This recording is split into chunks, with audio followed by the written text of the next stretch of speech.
Y continuando el orden del día, tendremos la intervención a continuación de la doctora Gloria Estela Díaz, es representante a la Cámara y secretaria general del Movimiento Político Mira. La doctora Gloria Estela Díaz es abogada de la Universidad Libre de Colombia, especialista en Derecho de Familia de la Pontificia Universidad Javeriana, senadora de la República en el 2004, representante a la Cámara por Bogotá y vocera única del Movimiento Político Mira durante 8 años, desde 2006 al 2014. Autora y coautora de 22 leyes de la República, 16 debates de control y más de 23 audiencias públicas en los temas más estructurales del país. Ha sido destacada como la mejor mujer congresista de la Cámara de Representantes 2007-2008.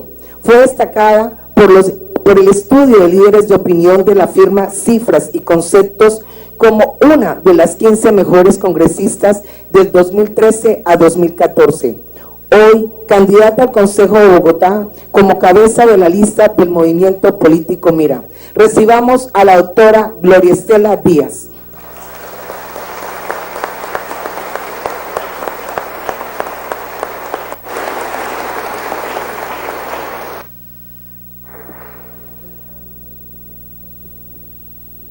Muy buenos días, un cordial saludo para todas y para todos los invitados, para todas las personas que nos acompañan en este recinto del Salón Boyacá del Congreso de la República, a todos los televidentes que están siguiendo en vivo y en directo esta audiencia, y un saludo muy especial para toda nuestra bancada que nos acompaña en la mesa directiva, para la doctora Guillermina Bravo, representante a la Cámara por el Departamento del Valle, gestora de esta importante convocatoria, para la doctora Marisol Moreno, vicepresidenta del Movimiento Político Mira, para nuestro diputado en el Departamento del Valle, el doctor Ramiro Rivera, y para el concejal del municipio de Cali, el doctor Juan Carlos Olaya, además de mi saludo, mi felicitación y mi agradecimiento, así como mi reconocimiento por esa gestión loable que vienen realizando en cada una de las corporaciones públicas. Quiero también de manera muy especial saludar a los funcionarios que nos acompañan del Gobierno Nacional, de las diferentes entidades de control, y la doctora Guillermina, decirle que creo que este es el mejor momento para reconocer públicamente y dar gracias de que hubiéramos tenido identidad para trabajar los temas sociales. Durante 8 años en el Congreso de la República como representante a la Cámara por Bogotá, fue la línea que decidimos trabajar en el Congreso de la República y muchas de nuestras leyes tienen ese énfasis. Pero quiero decirles a todos y cada uno de ustedes que hemos encontrado eco a pesar de no tener presencia aquí en el Congreso de la República, en el Senado, con nuestros representantes, y la fiel muestra de ello es que la doctora Guillermina Bravo hace parte de la Comisión Séptima Constitucional Permanente, una comisión que tiene que ver todo con el tema social, que trabaja el tema de mujer, que trabaja el tema de familia, que trabaja el tema de niñez y el tema que hoy nos convoca, el tema del adulto mayor. Un tema muy sensible, un tema que tiene un impacto a nivel nacional y a nivel local muy grande, porque la difícil situación de los adultos mayores a nivel nacional es una realidad innegable y a esa realidad no se escapa el Distrito Capital. Es lamentable ver cómo solo hasta el año 2007 hubo en Colombia una política pública para trabajar por las personas adultas mayores. Y hubo necesidad de que hubiera una voluntad política liderada en ese momento por el Movimiento Político Mira, para que el Congreso entendiera que la única problemática que hay en Colombia no son solamente los niños y las niñas, los adolescentes, claro que nos preocupa y claro que los defendemos, pero es que los adultos mayores parecen ser invisibilizados, viven en el anonimato, y detrás de esa invisibilización y detrás de ese anonimato hay una problemática muy grande. Y hay una deuda muy grande del país, de los gobiernos, frente a esta población. Qué triste es ver cómo hoy nuestros adultos mayores no tienen solamente el problema de la pensión en Colombia. Es que el problema de los adultos mayores no es solamente el tema pensional. Tan solo el 25% de los adultos mayores en Colombia logran una pensión.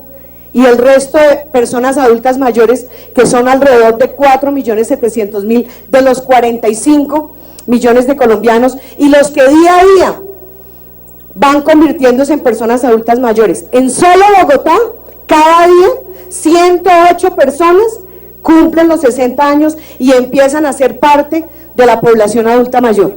Pero la pregunta es, ¿y qué hay para brindarles a los adultos mayores? Entonces el tema no es solamente, como lo decía la doctora Guillermina, pensar en resolver el tema pensional. Ese es un problema, grueso sí, pero aún quienes tienen pensión, adultos mayores, tienen problemas, porque el que tiene derecho a una pensión también es excluido, parece que tuviera una muerte pasiva. Y hay adultos mayores que son supremamente vitales, que tienen la capacidad de poder seguir trabajando y no se les permite, no se les permite. O sea que un poco para resumir esto, lo que yo quiero decirles es que los derechos del adulto mayor no se pueden mirar única y exclusivamente desde el tema pensional. Hay que mirar los derechos del adulto mayor también con el derecho al trabajo para aquellos que quieran, puedan y tengan capacidades para realizarlos. Hay que mirar los derechos al adulto mayor también en lo que tiene que ver con su salud.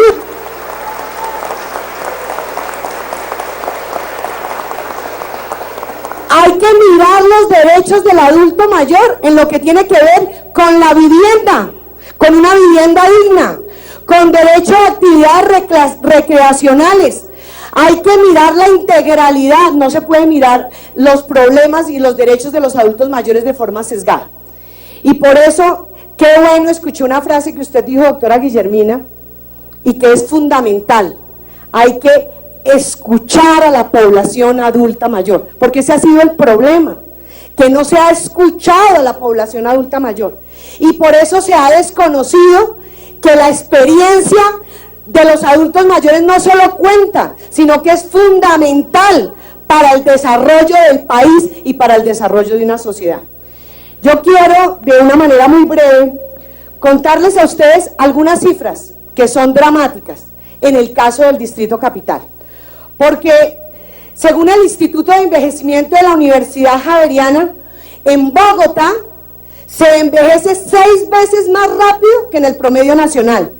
Entre el 2005 y el 2020, la población mayor de 60 años habrá pasado, escuchen esta cifra, de 8.2% a 14%. La pregunta es, ¿Bogotá está preparada para este crecimiento?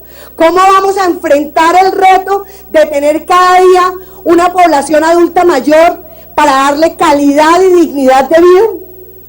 En Bogotá se debe pensar desde ya, no solamente en evaluar la política distrital de envejecimiento y vejez de la cual el movimiento político Mira fue ponente y coautor cuando nuestro presidente, ex senador de la República y concejal de Bogotá, el doctor Carlos Alberto Baena, estuvo en el Distrito Capital ejerciendo su cargo. Hay necesidad no solamente de evaluarla, sino también hay que hacer un replanteamiento, porque la política pública para los adultos mayores no se puede quedar, doctora Guillermina Bravo, solamente en pensar en que tienen que tener un subsidio monetario. Qué bueno que tengan un subsidio monetario. La pregunta es aquí, ¿y será que ese subsidio monetario que hoy reciben los adultos mayores se compensa con la realidad que vive el país en materia económica? ¿Será que esos 240.000 pesos bimensuales que se convierten en 120.000 pesos mensuales son la garantía para que un adulto mayor pueda sobrevivir dignamente, pagando arriendo, pagando servicios públicos, pagando alimentación, pagando recreación? Porque hay una gran limitante.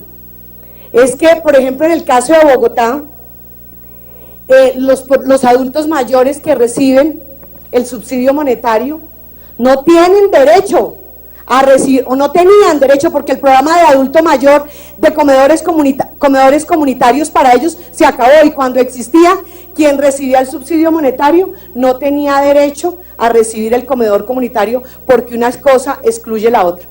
Y entonces uno aquí hace reflexiones. Si con mucho sacrificio, con mucha dificultad, un colombiano que recibe un salario mínimo mensual legal vigente puede salir adelante, ¿cómo puede vivir un adulto mayor con 120.000 pesos al día de hoy? Es una triste realidad que hay que empezar a replantear. Con un agravante que encuentro yo que es necesario desde las corporaciones públicas hacer un control político exhaustivo, detallado, minucioso, pero sobre todo denunciando este tipo de abusos. Es inconcebible que además de que el subsidio monetario es poco, es mínimo, quienes lo reciban en muchos casos no tengan la necesidad y sean acreedores de esos subsidios monetarios personas que están disfrazadas dentro de una base de datos y el que tiene la necesidad se esté muriendo de hambre, se esté muriendo por desnutrición o haciendo filas y largas filas esperando a ver cuándo se muere el adulto mayor para saber cuándo me toca el cupo a mí. Todo ese tipo de cosas hay que empezar a revisarlas en minucia. Hay que empezar a hacer el control político sobre ese tema, porque es muy triste en el trabajo de campo que hacemos nosotros los políticos cuando tenemos el contacto con la comunidad, escuchar: doctora, llevo 7 meses haciendo la fila, la larga espera para que me den el subsidio. Me quitaron el subsidio porque yo no soy de la corriente política de tal o de tal persona. Es una extorsión, es un chantaje con la necesidad, con el hambre, con la edad, y eso no puede seguir pasando, ni en Bogotá ni en Colombia. Y doctora Guillermina, por eso le digo que este es el mejor momento.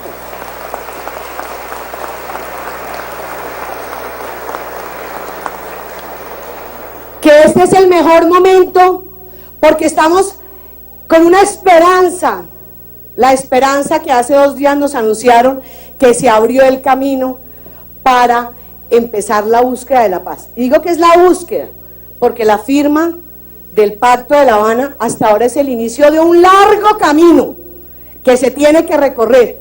Y en ese largo camino lo primero que hay que hacer es escuchar la voz de los colombianos. Si están o no están de acuerdo, ¿cómo se va a refrendar ese acuerdo? Pero trabajemos sobre el supuesto de que vamos a superar la voluntad de los colombianos, la decisión de los colombianos, y que es así.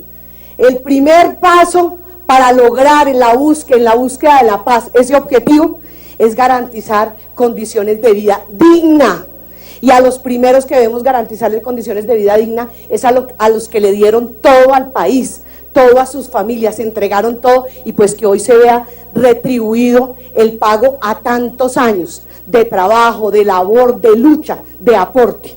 Eso se tiene que ver reflejado, y eso es por eso importante, porque ahora todos los temas sociales van a cobrar fuerza, porque si vamos a hablar de un posconflicto, necesitamos que haya condiciones, haya igualdad, haya oportunidades para la gente, porque si no, estaríamos hablando de una paz disfrazada, estaríamos hablando de una paz que sería inalcanzable, porque si no se dan esas condiciones de igualdad, de vida digna, de prioridades, de oportunidades, de educación, de salud, de vivienda, pues seguramente la paz simplemente va a ser algo retórico que nunca va a ser una realidad en nuestro país.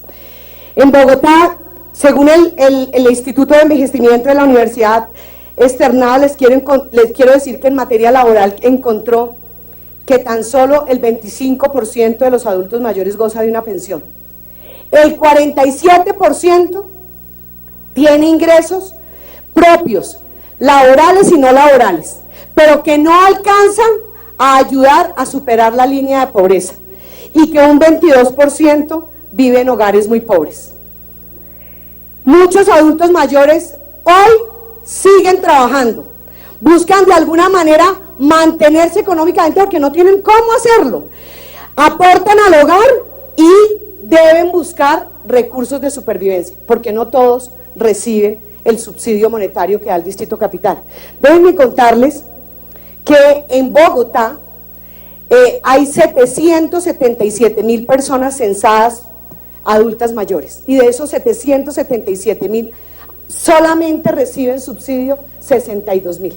Imagínense en esa cifra, no alcanza siquiera a ser el 1%. Y estaba programado en el plan distrital de desarrollo que iban a ser 82.000. El próximo año se termina el plan de desarrollo distrital y creemos que no van a alcanzar a superar la cifra de los 26.000. Semejante brecha tan grande. No quiere decir esto que todos los adultos mayores tengan que recibir un subsidio monetario, pero lo que uno encuentra aquí con las estadísticas es que el 60% de los adultos mayores están en pobreza, que deberían recibirlos, y no tenemos ni siquiera todavía el 10% recibiendo los subsidios monetarios. Frente al tema de la salud, además de ser indigno, es asombroso ver la indiferencia, no solamente del gobierno nacional, sino a veces del gobierno distrital. Lo decía la doctora Guillermina en su exposición. La gran mayoría de adultos mayores pertenecen no al régimen contributivo, porque de donde Claveles y La Mata se secó, pertenecen al régimen subsidiado.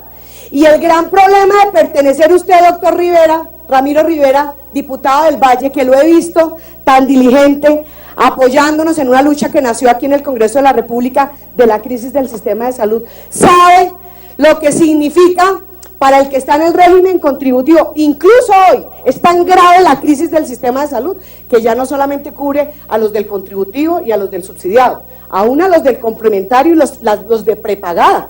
Es tan grave la crisis del sistema que ya ni pagando se recibe un buen servicio, ya ni pagando se recibe una buena atención. ¿Y qué no decir de los pobres que tienen que acudir al régimen subsidiado para lograr un beneficio en salud? Alguien que me levante la mano en este recinto y me digan que aquí a ustedes, adultos mayores, les recetan algo diferente al ibuprofeno, a la loratadina y a la acetaminofén. Si hay alguien, levante la mano, porque yo quiero saber y invitar. Si alguien me dice que recetan diferente a esto, yo lo invito para que se pase a esa EPS. Pero aquí es exactamente, y además de que no tiene derecho a reclamar más medicamentos, lo más indigno, lo más aberrante, lo más perverso, es que para lograr que le den esos medicamentos, hay necesidad de hacer largas filas, a veces de noches enteras, al frío, bajo la lluvia, inclemente el gobierno distrital, inclemente el gobierno nacional, que todavía no ha hecho nada. Y doctora Guillermina, ese es un tema que también tiene que tratarse en este Congreso de la República si queremos seguir hablando del tema de paz.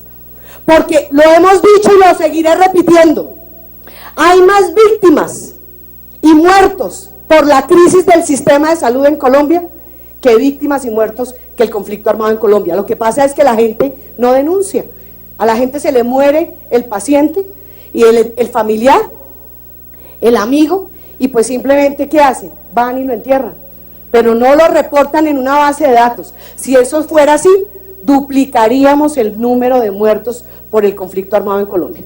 Por eso, qué tema tan importante. Y si es de esa magnitud la crisis, imagínense ustedes cómo puede ser la atención para los adultos mayores, que en la gran mayoría de casos, para muchos hospitales, para muchas clínicas y sobre todo para muchas EPS, a veces es mejor hasta que se mueran. No los atienden porque esto se me convierte en un problema, entonces mejor muérase. Y ponen a la gente a morir lentamente. Si no se muere de la enfermedad, es probable que se muera esperando el tratamiento médico, o se muere de una pulmonía, de una neumonía, esperando en las largas filas y a la intemperie una noche para que le den una cita médica, para que lo lleven a un especialista. Hablaba la doctora Guillermina, y este es un tema que no puedo dejar pasar por alto, frente al tema de la violencia intrafamiliar, que es otro tema difícil. Fíjense, no tienen oportunidades para el tema de pensión, no tienen oportunidades en el tema de salud. ¿Y qué decir al interior de sus hogares? Con el entorno que los rodea. Qué difícil situación la que viven los adultos mayores en Colombia, y Bogotá no se escapa de esa realidad.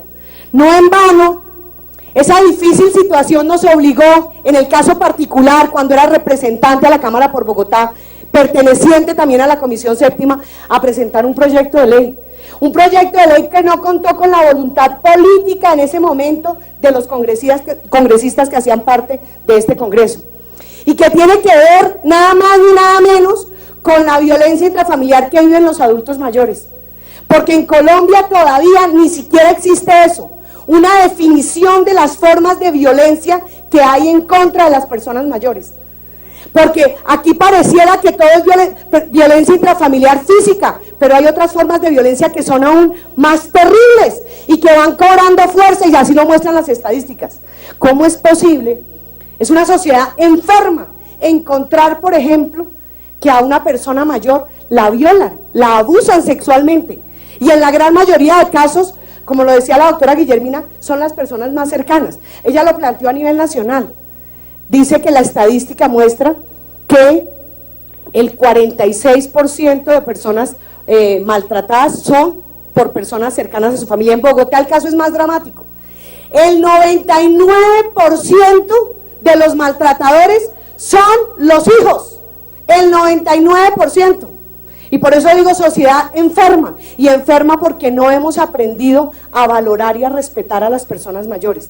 La violencia intrafamiliar, entonces física, la violencia que se da psicológica cuando al adulto mayor se le burla, lo pellizcan, la violencia intrafamiliar económica cuando lo explotan, cuando el adulto mayor se convierte en, eso se llama la esclavitud de las abuelas, que tiene que ser el adulto mayor, la persona mayor, la cuidadora de los nietos, la que tiene que llevarlos al colegio, a lo que se expone. Algunos hijos, algunos familiares agradecen otra labor, otros lo convierten en una obligación, y hay de que no lo hagan, lo insultan, en algunos casos los pellizcan, los empujan. Esas son formas de violencia.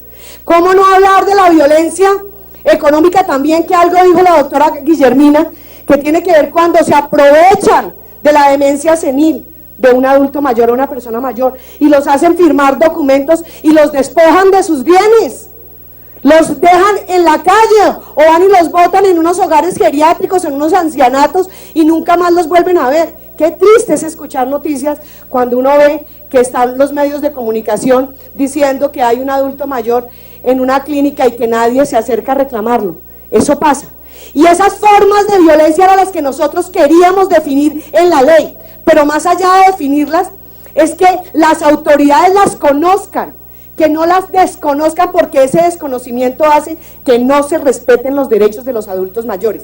Pero no solamente era la visibilización.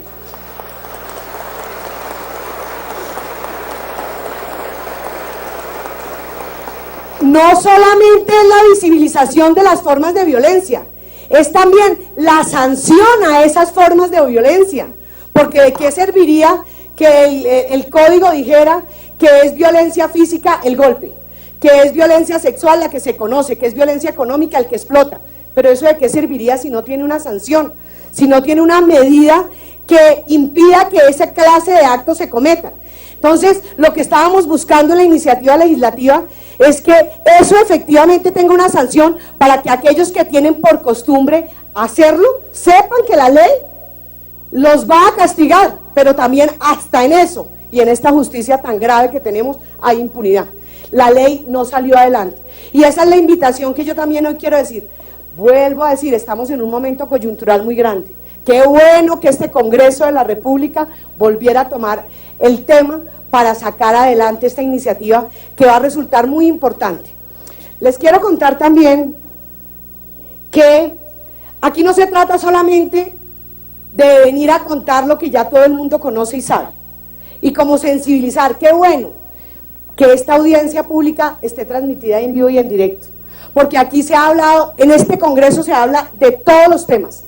Se habla del tema político, el más importante, el tema de la paz, el tema de la reforma tributaria, el tema del presupuesto, la reforma de equilibrio de poderes. Pero hay unos temas como esto que a la gente no le interesan, al Congreso no le interesan, porque según ellos este tema no da votos. Pero es que independientemente de que dé votos o no, lo que nosotros sí sabemos es que da a la gente el valor que tiene que dársele al ser humano, y por eso, qué bueno, doctora Guillermina, y la felicito por haber promovido esta audiencia pública, pero qué bueno también que ustedes sepan, quienes están aquí de cuerpo presente, quienes nos están viendo en la televisión, que nosotros hemos trabajado durante 15 años, el movimiento político Mira, tratando de reivindicar los derechos de las personas mayores en Colombia.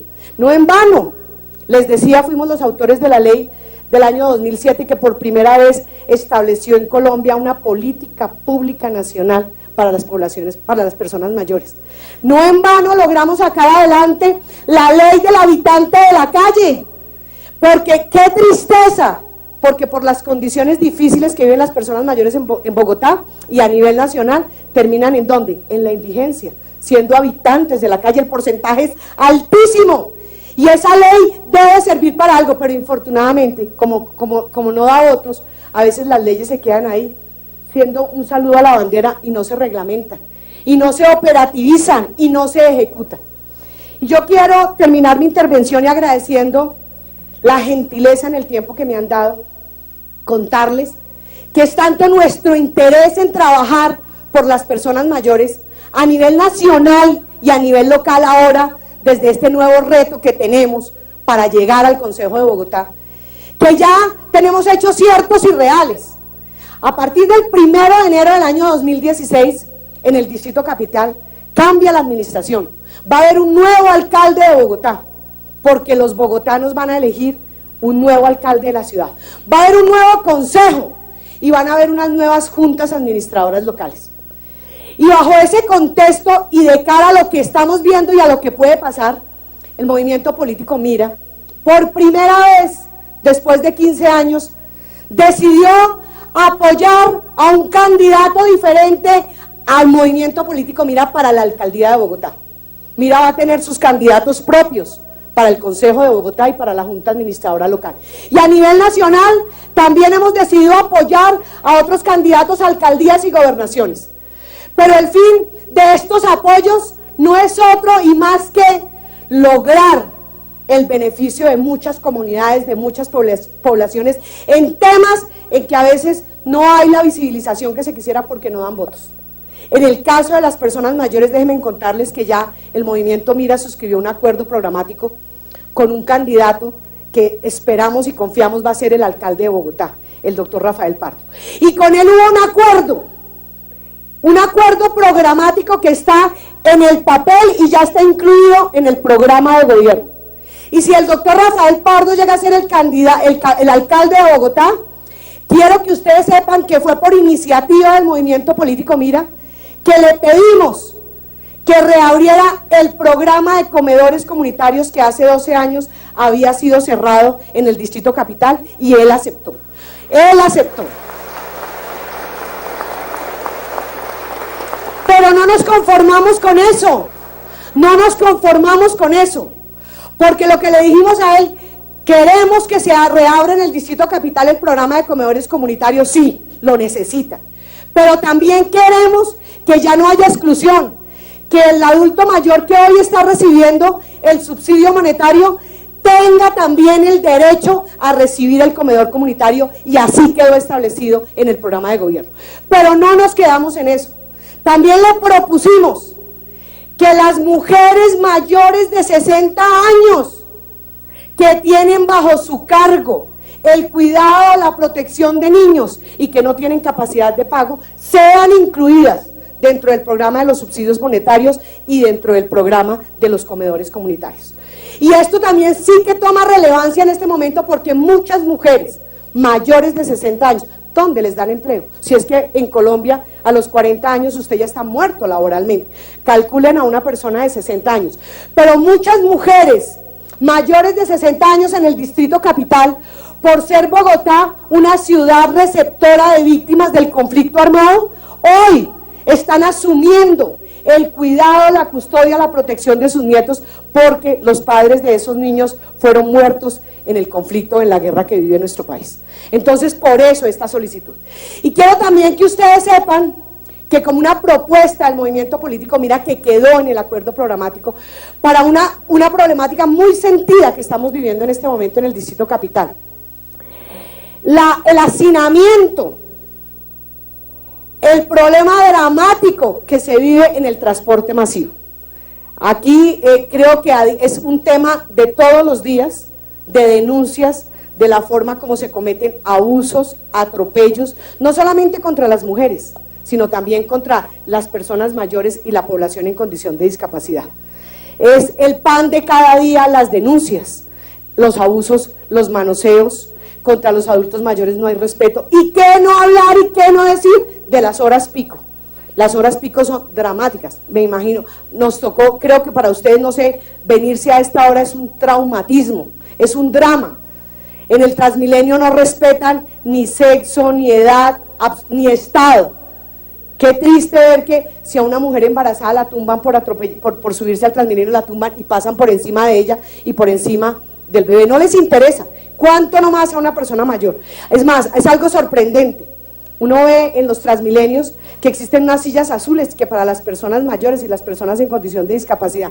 Y parece que hay algunos ciudadanos, que es una falta de cultura ciudadana, les dan un sedante antes de subirse a los Transmilenios. Y se sientan en las sillas azules y abren el ojito así, y cuando ven que es un adulto mayor lo cierran más y quedan profundos. Parece que quedaran sedados.